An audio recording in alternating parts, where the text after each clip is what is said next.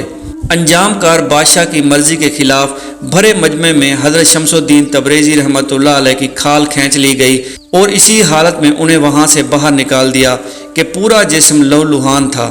ولی عہد سلطنت شہزادہ محمد کو حضرت شمس الدین تبریزی رحمۃ اللہ علیہ سے بہت عقیدت تھی۔ جب آپ شہر بدر ہوئے تو شہزادہ محمد بھی آپ کے ہمراہ تھا۔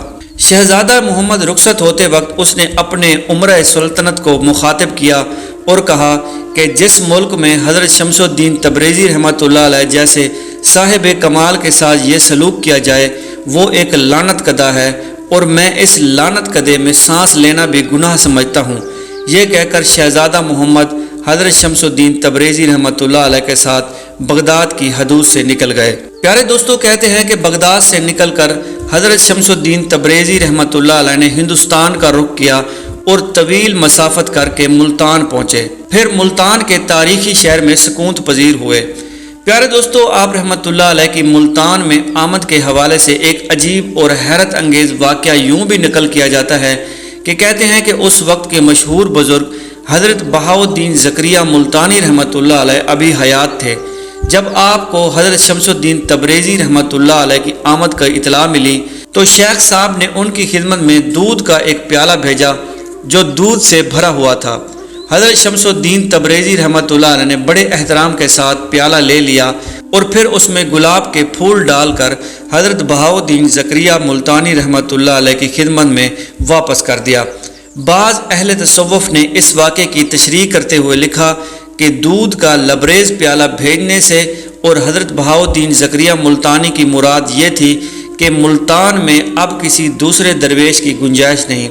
جواب میں حضرت شمس الدین تبریز رحمۃ اللہ علیہ نے دودھ کے پیالے میں گلاب کا پھول ڈال دیا اور ان کا مقصد یہ تھا کہ کہ ملتان میں پھول بن کر میں رہوں گا، یعنی ان کی ذات سے کسی کو ضرر نہیں پہنچے گا، اور پھر ساری عمر حضرت شمس الدین تبریزی رحمۃ اللہ علیہ اپنے عہد پر قائم رہنے کی کوشش کی۔ لیکن دوستو، ملتان کے لوگوں نے اہل بغداد کی طرح آپ کی شدید مخالفت کی۔ ایک بار یوں ہوا کہ حضرت شمس الدین تبریزی رحمۃ اللہ علیہ کو گوشت بھوننے کے لیے آگ کی ضرورت پیش آئی۔ آپ نے شہزادہ محمد کو آگ لانے کے لیے بھیجا، مگر پورے شہر میں کسی نے آگ نہ دی۔ ایک سنگدل شخص نے تو شہزادے کو اتنا مارا کہ اس کے دل کا چہرے پر زخموں کے نشانات ابھر آئے۔ حضرت شمس الدین تبریزی رحمۃ اللہ علیہ کے پاس جب واپس آئے تو آپ رحمۃ اللہ علیہ نے دیکھا تو پوچھا کہ یہ کیا ہوا ہے؟ تم تو آگ لینے گئے تھے۔ شہزادہ محمد نے پورا واقعہ سنایا تو حضرت شمس الدین تبریزی رحمۃ اللہ علیہ کو جلال آ گیا۔ آپ نہایت غصے کی حالت میں اپنی خانقاہ سے نکلے، گوشت کا ٹکڑا ہاتھ میں لیا تھا۔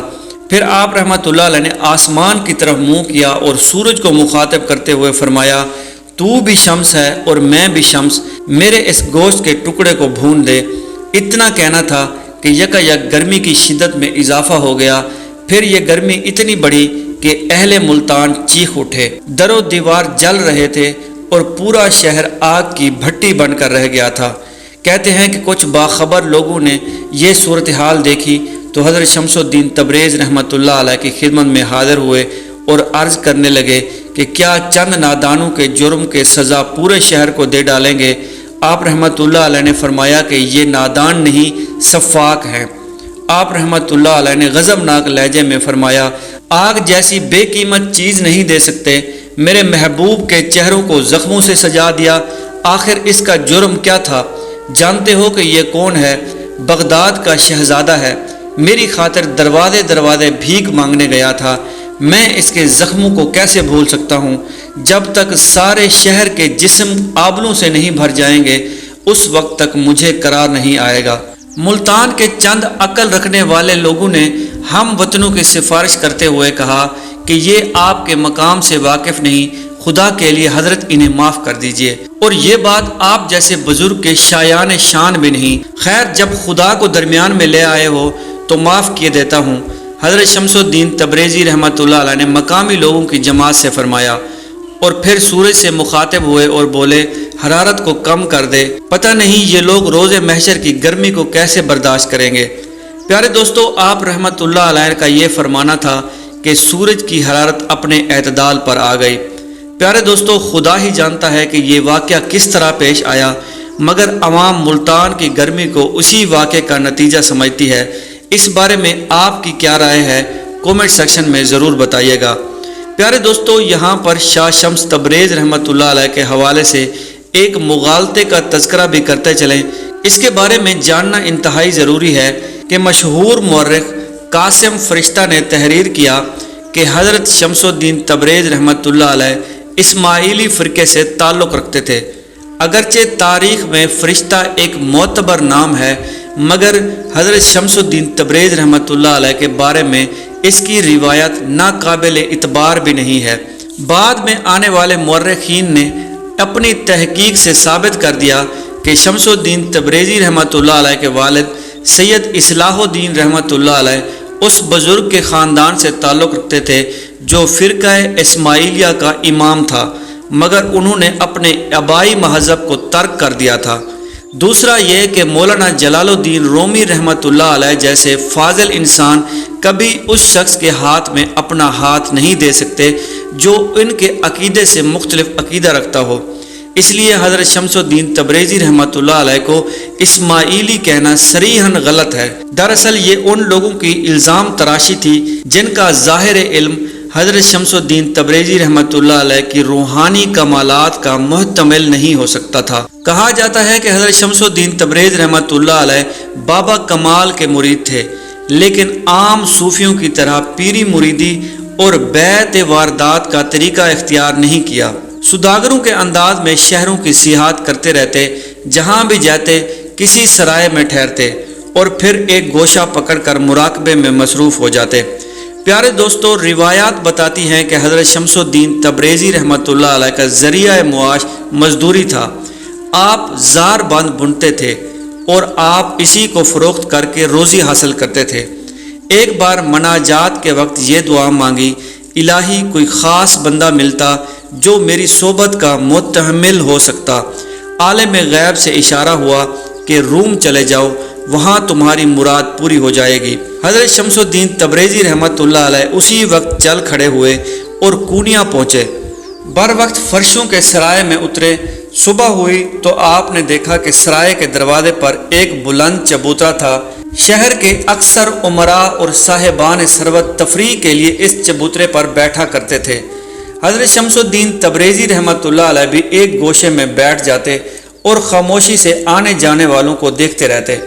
ایک دن مولانا جلال الدین رومی رحمۃ اللہ علیہ اسی راستے سے گزرے تو حضرت شمس الدین تبریز رحمۃ اللہ علیہ چونک اٹھے۔ مولانا کے ہزاروں شاگرد تھے جو ہاتھ باندھے اور نظریں جھکائے اپنے استاد کے پیچھے پیچھے چل رہے تھے۔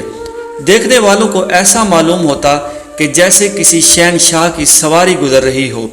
حضرت شمس الدین تبریز رحمۃ اللہ علیہ کے دل سے آواز نکلی، یہی ہے وہ مرد خاص جو تیری صحبت کا محتمل ہو سکتا ہے۔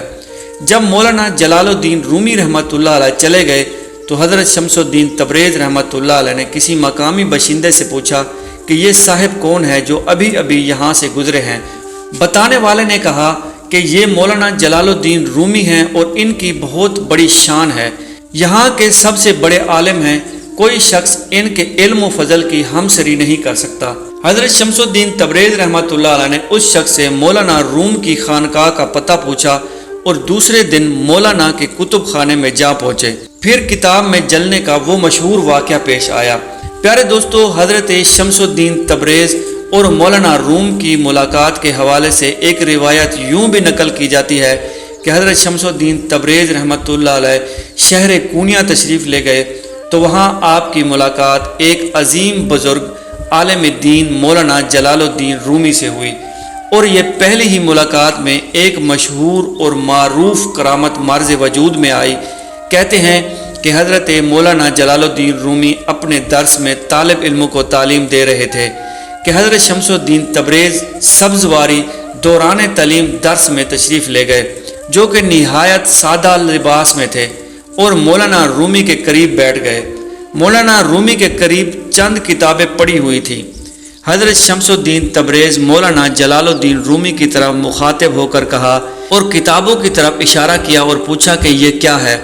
جواب ملا کہ اسے علم کہتے ہیں جو کہ تم نہیں جانتے۔ حضرت شمس الدین تبریزی رحمۃ اللہ علیہ نے مولانا جلال الدین رومی کا یہ فقرہ سنا تو جلال میں آ گئے اور وہ تمام کتابیں جو مولانا جلال الدین رومی کے قریب پڑھی ہوئی تھی اٹھا کر پانی کے بھرے حوض کے اندر ڈال دی۔ جب مولانا جلال الدین رومی نے آپ کا یہ عمل دیکھا تو تڑپ کر اٹھے اور غصہ پریشانی کے عالم میں مولانا جلال الدین رومی رو پڑے اور کہا کہ اے درویش، تم نے یہ کیا کر دیا؟ میری تمام روح کی غذا تم نے ایک لمحے میں ضائع کر دی۔ کہنے لگے کہ کتابیں بڑی نایاب تھیں، ہاتھ کی لکھی ہوئی تھی، اب کہیں سے نہیں ملیں گی۔ حضرت شمس الدین تبریز رحمۃ اللہ علیہ نے مولانا جلال الدین رومی کی آنکھوں میں آنسو دیکھے تو فرمایا کہ تمہاری روح کی غذا اگر تمہیں مل جائے تو مولانا جلال الدین رومی نے کہا کہ یہ کیسے ممکن ہے؟ حضرت شمس الدین تبریز رحمۃ اللہ علیہ دوبارہ پانی کے بھرے ہوئے حوض کے قریب گئے اور سب سے پہلے پانی میں سے وہ کتاب نکالی جس کا مولانا جلال الدین رومی کو سب سے زیادہ صدمہ تھا۔ حضرت مولانا جلال الدین رومی حضرت شمس الدین تبریز کا یہ کمال دیکھ کر بے حد حیران ہوئے اور پوچھا کہ یہ کیا بات ہے؟ آپ رحمۃ اللہ علیہ نے مولانا جلال الدین رومی کو جواب دیا کہ یہ وہ علم ہے جو تم نہیں جانتے۔ اس دوران مولانا جلال الدین رومی پر ایک ایسی کیفیت طاری ہوئی کہ آپ کے دست مبارک پر بیعت ہو گئے اور آپ نے اس کے بعد تمام کتابیں حوض سے نکال کر مولانا جلال الدین رومی کے حوالے کر دیں جو کہ تمام تر خشک تھیں۔ پیارے دوستو، روایات بتاتی ہیں کہ اس کے بعد مولانا جلال الدین رومی نے حضرت شاہ شمس تبریز کے ساتھ تعلق قائم کر لیا اور آپ نے مولانا جلال الدین رومی کو طریقت کے اسرار و رموز سے آگاہ کیا اور یوں مولانا جلال الدین رومی کے روحانی پیشوا ہوئے۔ مولانا جلال الدین رومی نے اپنی پوری زندگی حضرت شاہ شمس تبریز رحمۃ اللہ علیہ کے نام وقف کر دی اور حضرت شاہ شمس کچھ عرصے تک مولانا جلال الدین رومی کی رفاقت میں سکونت پذیر رہے۔ پیارے دوستو، تاریخ بتاتی ہیں کہ بغداد کے شہزادے محمد کی طرح مولانا روم بھی حضرت شاہ شمس تبریز کی شخصیت سے اسیر ہو گئے تھے۔ پھر یہ اسیری اس قدر بڑھی کہ مولانا روم رحمۃ اللہ علیہ ساری دنیا سے بے نیاز ہو گئے۔ مولانا کے شاگرد اور اہل خانہ حضرت شمس الدین تبریز رحمۃ اللہ علیہ کو جادوگر کہہ کر پکارنے لگے۔ یہ تمام باتیں کسی بڑے ہنگامے کے پیش خیمہ تھیں۔ حضرت شمس الدین تبریز رحمۃ اللہ علیہ اس صورتحال کو زیادہ دن برداشت نہ کر سکے۔ پھر ایک رات جب تمام لوگ گہری نیند سوئے ہوئے تھے، حضرت شمس الدین تبریز رحمۃ اللہ علیہ خاموشی کے ساتھ گھر سے نکل گئے۔ صبح جب مولانا روم رحمۃ اللہ علیہ بیدار ہوئے تو اپنے پیر و مرشد کو نہ پا کر مولانا کے دل پر قیامت گزر گئی۔ دیوانہ وار ہر طرف ڈھونڈتے پھرے، شہر کا گوشہ گوشہ چھان مارا، مگر حضرت شمس الدین تبریزی رحمۃ اللہ علیہ کونیا کی حدود سے بھی دور جا چکے تھے۔ مولانا روم کے شاگرد اور اہل خانہ حضرت شمس الدین تبریز رحمۃ اللہ علیہ سے بہت خوش ہوئے اور وہ لوگ برملا کہا کرتے تھے کہ خدا کا شکر ہے کہ وہ جادوگر یہاں سے چلا گیا، اب مولانا رومی رحمۃ اللہ علیہ اس کے تلسم سے آزاد ہو جائیں گے۔ اور حضرت شمس الدین تبریزی رحمۃ اللہ علیہ کی گمشدگی کے بارے میں صرف ایک شخص سپہ سالار نے، جو کہ مولانا کی خدمت میں 40 سال گزار چکے تھے، انہوں نے لکھا کہ وہ فتنے کے خوف سے شب کی تاریکی میں کہیں چلے گئے تھے۔ اور یہ بھی کہا جاتا ہے کہ اس دور میں مولانا کے بعض انتہا پسند مریدوں نے حسد کی وجہ سے حضرت شمس الدین تبریز رحمۃ اللہ علیہ کو قتل کر دیا تھا۔ پیارے دوستو، ہم آپ کو یہاں بتاتے چلیں کہ کتاب اخبار الصالحین کے مصنف کا بیان ہے کہ ایک بار حضرت شمس الدین تبریز رحمۃ اللہ علیہ مولانا روم رحمۃ اللہ علیہ کے پاس خلوت میں بیٹھے ہوئے تھے کہ کسی نے باہر سے آ کر آواز دی، آپ کو بلایا۔ حضرت شمس الدین تبریز رحمۃ اللہ علیہ نے مولانا روم کو مخاطب کر کے کہا کہ مجھے قتل کرنے کے لیے بلاتے ہیں۔ ابھی مولانا جلال الدین رومی رحمۃ اللہ علیہ صورتحال کو سمجھ بھی نہ پائے تھے کہ حضرت شمس الدین تبریز اٹھ کر باہر چلے گئے۔ 7 افراد آپ کے انتظار میں کھڑے تھے۔ جیسے ہی حضرت شمس الدین تبریز باہر تشریف لائے تو ان لوگوں نے آپ پر حملہ کر دیا۔ قتل ہوتے وقت حضرت شمس الدین تبریز نے اس قدر زور سے نعرہ مارا کہ 7 آدمی بے ہوش ہو گئے۔ پیر و مرشد کی چیخ سن کر مولانا روم خلوت کدے سے باہر آئے تو حضرت شمس الدین تبریز رحمۃ اللہ علیہ کی لاش موجود نہیں تھی، صرف خون کے چند قطرے فرش پر نظر آئے۔ پیارے دوستو، ایک روایت میں یہ بھی آتا ہے کہ حضرت شمس الدین تبریز کے قاتلوں میں مولانا روم کا بیٹا علاء الدین محمد بھی تھا۔ اس واقعے کے بعد مولانا روم نے زندگی بھر بیٹے کا منہ نہیں دیکھا۔ پھر کچھ دن بعد علاء الدین محمد ایک عجیب و غریب بیماری میں مبتلا ہو گیا۔ بیماری کے دوران اس نے عزیزوں کے ذریعے مولانا روم سے معافی طلب کی، مگر مولانا روم نے اسے معاف نہیں کیا۔ پھر کچھ دن بعد علاء الدین محمد شدید اذیت و کرب کے عالم میں مر گیا۔ مولانا روم رحمۃ اللہ علیہ نے اس کے جنازے تک میں بھی شرکت نہیں کی تھی۔ پیارے دوستو، روایات کے مطابق حضرت شمس الدین تبریز کا قتل کا یہ واقعہ 645 ہجری میں پیش آیا۔ پیارے دوستو، اس سلسلے میں یہ روایت بھی مشہور ہے کہ حضرت شمس الدین تبریز کو قتل کر کے آپ کی لاش کے ٹکڑے ٹکڑے کر کے ایک کنویں میں ڈال دیے گئے تھے۔ کچھ دن بعد مولانا روم کے دوسرے فرزند سلطان ولد کو خواب میں بشارت ہوئی۔ حضرت شمس الدین تبریز فرما رہے تھے کہ میرے جسم کے ٹکڑے کو کنویں سے نکال کر مدرسے کے بانی امیر بدر الدین کے پہلو میں دفن کر دو۔ چنانچہ ایسا ہی کیا گیا۔ پیارے دوستو، بعض مورخین یہ بھی کہتے ہیں کہ آپ قتل نہیں ہوئے بلکہ غائب ہو گئے اور پھر آپ کا کوئی سراغ نہیں ملا۔ پیارے دوستو، اب سوال یہ پیدا ہوتا ہے کہ پھر وہ کون سے شمس الدین ہیں جو ملتان میں مدفون ہیں؟ بیشتر مورخین کا اس امر سے اتفاق ہے کہ یہ وہی شمس الدین تبریزی رحمۃ اللہ علیہ ہیں جو مولانا جلال الدین رومی رحمۃ اللہ علیہ کے پیر و مرشد تھے۔ اگر یہی مولانا جلال الدین رومی رحمۃ اللہ علیہ کے پیر و مرشد ہیں تو پھر کونیا میں کون قتل ہوا؟ بہرحال ایسے بہت سے سوالات ہیں جن کا جواب دینا آسان نہیں۔ البتہ تاریخ میں موجود تمام روایتیں جو ہمیں ملی وہ آپ کے سامنے بیان کر دی۔ پیارے دوستو، روایتوں میں 1000 اختلاف کے باوجود حضرت شمس الدین تبریز مولانا روم سے ایک بار بچھڑے تو پھر دوبارہ نہیں ملے۔ اگرچہ دونوں بزرگوں کی یہ ملاقاتیں زیادہ عرصے تک قائم نہ رہ سکیں، لیکن جو کچھ ہونا تھا وہ چند مہینوں میں ظہور پذیر ہو گیا۔ حضرت شمس الدین تبریز رحمۃ اللہ علیہ کی ایک نگاہ کا یہ اثر تھا کہ مولانا روم جیسے عالم آخری سانس تک اس مرد کلندر کی شخصیت کے طلسم سے آزاد نہ ہو سکے، مگر ان کا یہ خام خیال تھا۔ مولانا روم کی بے قراریاں کچھ اور بڑھ گئیں، راتیں پہلے بھی بے آرام گزرتی تھیں، اب مکمل بے خواب ہو گئیں۔ پہلے مولانا کے دل میں سوز و گداز پناہ تھا، اب ان کی آنکھوں سے بھی اس کا اظہار ہونے لگا۔ حضرت شمس الدین تبریز کو یاد کر کے اس قدر گریہ وزاری کرتے کہ لوگ آپ کی حالت پر ترس کھاتے۔ اسی زمانے میں مولانا روم رحمۃ اللہ علیہ نے اس قدر دردناک اشعار کہے کہ انہیں سن کر اہل دل کی آنکھیں بھیگ جاتی تھیں۔ اسی سلسلے میں ایک روایت یہ بھی ہے کہ حضرت شمس الدین تبریز رحمۃ اللہ علیہ رات کے اندھیرے میں کونیا سے نکل کر دمشق تشریف لے گئے۔ مولانا روم کو اپنے مرشد کی فراق میں ایسا صدمہ پہنچا کہ سب لوگوں سے قطع تعلق کر کے گوشہ نشین ہو گئے، یہاں تک کہ مرید خاص کو بھی خدمت میں حاضر ہونے کی اجازت نہیں ہوتی تھی۔ پھر ایک مدت کے بعد حضرت شمس الدین تبریز نے دمشق سے مولانا کو خط لکھا، جن کو لوگوں نے حضرت شمس الدین تبریز کی شخصیت کو ہدف ملامت بنایا تھا، انہیں سخت ندامت ہوئی۔ سب لوگ مولانا کی خدمت میں حاضر ہوئے اور معافی کی درخواست کی۔ پیارے دوستو، یاد رہے کہ اللہ والوں کی زندگیوں میں بڑے اسرار اور رموز دیکھنے اور سننے کو ملتے ہیں، اور اس کے علاوہ مورخین کی جو بھی روایات میں اختلاف ہوتا ہے وہ ہوتا ہے، کوئی حیران کن بات نہیں، کیونکہ جس مورخ تک جو بھی بات پہنچتی ہے تو اس نے ویسے ہی نقل کر دینا ہوتا ہے۔ تمام روایات میں زیادہ پائیدار روایت یہی ہے کہ شاہ شمس تبریزی رحمۃ اللہ علیہ کا مزار ملتان میں ہے، اور یہی روایت حقائق سے بھی زیادہ قریب تر ہے کہ جیسا کہ روایت کیا جاتا ہے کہ آپ رحمۃ اللہ علیہ کی وفات 28 صفر المظفر 675 ہجری کو ملتان پاکستان میں ہوئی۔